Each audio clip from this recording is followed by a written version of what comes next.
Morning, students. Today I am trying to take you to a very simple chapter of macroeconomics,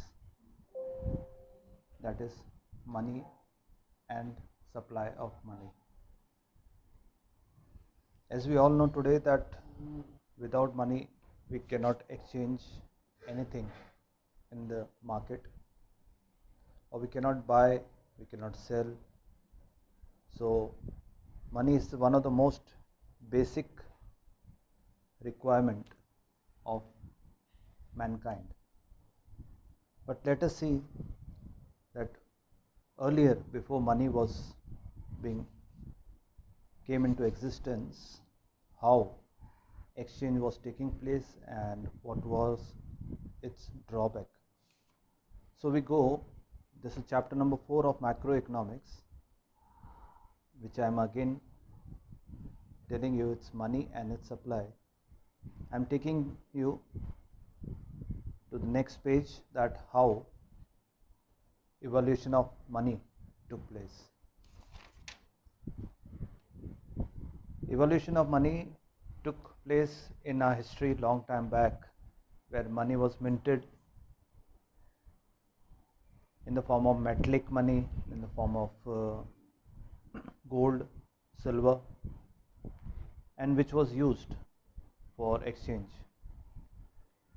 And why it was used, we know that because before evolution of money there was a system which was prevalent in the market. And today, before moving further about the use of money, let us try to understand that how a system was existing before evolution of money, and we go to that, and that is called barter system. Barter system, exactly, if we come to its term, is about how the people used to exchange goods for another goods, or goods for service. Like, for example, a person is a carpenter, he is giving his service, and he wants a bag of wheat. So he has to exchange that from a farmer. So that's the way a service was being exchanged for a bag of wheat, or bag of wheat was exchanged for a piece of cloth. So barter system is basically the exchange of goods for goods, or for goods with service. This was before the evolution of money. But now in this barter system, you have certain drawbacks. The first drawback is lack of double coincidence of wants. Let us try to understand what does this drawback mean. For example, a farmer producing wheat is in need of a piece of cloth, and that piece of cloth is made by a weaver, and farmer is ready to exchange his wheat to buy the cloth. But the weaver is also ready to exchange his cloth, but not ready to exchange his cloth for a bag of wheat. He wants a bag of rice maybe. So until and unless two people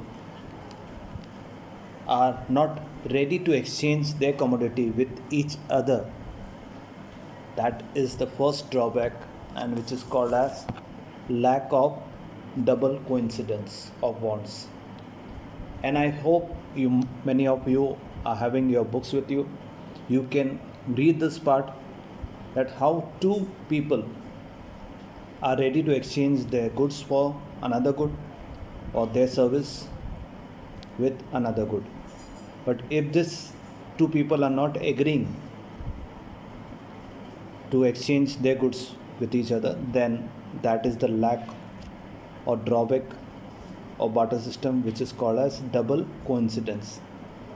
That coincidence should be from both the side, that one is ready to exchange his goods for another one, and another one is ready to exchange his goods for another person goods. So this is the first drawback. We go to the second drawback, that there is lack of common measure of value. In barter system, it's very hard to measure one goods for another goods, or one service for another service. It's very simple, like that if you want to buy a bag of wheat for how much of cloth, it's not possible to measure that how much bag of wheat will you be able to buy with how much piece of cloth. So that is another problem of barter system, that is called lack of common measure of value. Today, when you have money, we know that how much piece of cloth can be bought by what price of money, or how much bag of wheat can be bought by what price. But at that time, because the evolution of money was not there, so this is the second drawback, which is called as lack of common measure of value. The third drawback of barter system is lack of standard of deferred payment. The meaning is that in barter system, when we exchange goods for another goods, and if we want to pay the payment of that goods in future contract, then it is not easy to calculate that what could be the payment, or what could be the exchange of quality and quantity of goods in the near future. So that is the third basic drawback. Example, that if we buy something today and we want to exchange another good after a period of time, then what could be the exchange of another good? Because after a period of time, maybe the quality and quantity of certain goods get varied, get changed. So that is again a big drawback in the barter system. The fourth drawback is lack of store of value. Because when we want to store certain goods, for example, if we want to store wheat, it requires a big place. But if the same wheat is being sold in the market, and we store that value of wheat in terms of rupees, it is much easier to store. And when we store this value in the form of goods, it requires a lot of place, and maybe after a period of time it can be spoiled by rats, insect, and the value of that goods can completely go down. So that is the fourth drawback of barter system, that is lack of store of value. Because the commodities can be completely spoiled or lose its value after a period of time. The last drawback of barter system is about indivisibility of commodities. For example, a person who has a cow wants to exchange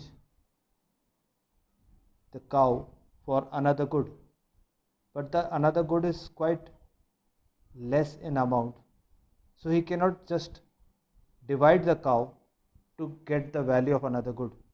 So there are many products which cannot be divided, or divisibility is not possible.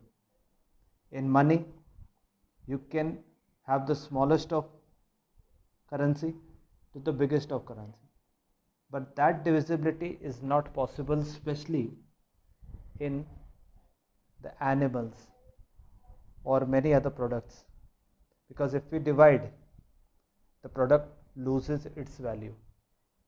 So that is the fifth drawback of barter system.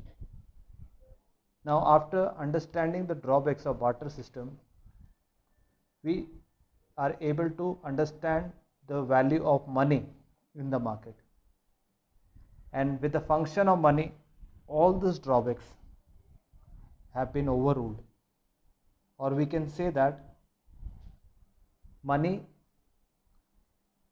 is helping us to overcome the drawbacks of barter system. So if we go to the next level to understand, there is function of money, and it's been divided into primary and secondary function. To understand the primary function, the first basic function of money, that money is being used as medium of exchange. Whereas we saw that in barter system, goods could be only exchanged for goods or service. In money, and that the biggest problem of barter system was double coincidence. In money, it becomes quite easy for everyone to exchange his service for money or his goods for money, because it's very easy and everyone is ready to accept money, because the same money will help him to buy another goods or service. So it is a primary medium of exchange. It helps in purchasing and selling, and all goods can be exchanged for money. Whereas in barter system we saw that there was a drawback because of double coincidence of bonds.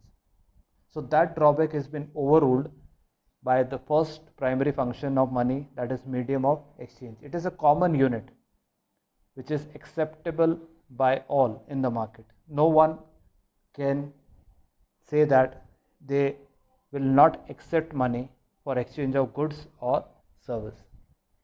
The second primary function what we find is the drawback what we saw was measure of value, and money becomes a common unit of account, or it can be measured very easily.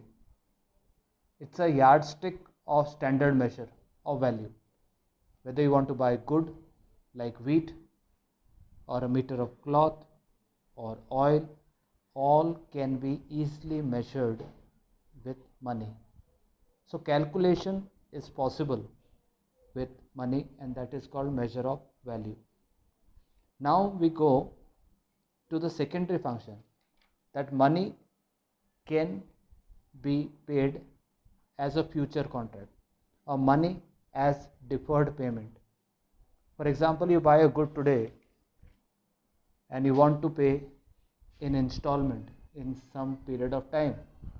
So we know that you have to pay the price of the good plus the interest of the months you are paying in installment. So it becomes easy to calculate that how much the price of good and how much the rate of interest together you can pay in future.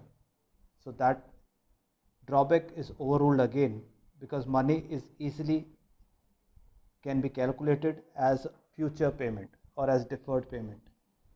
The last important secondary function, that money can be easily used as store of value.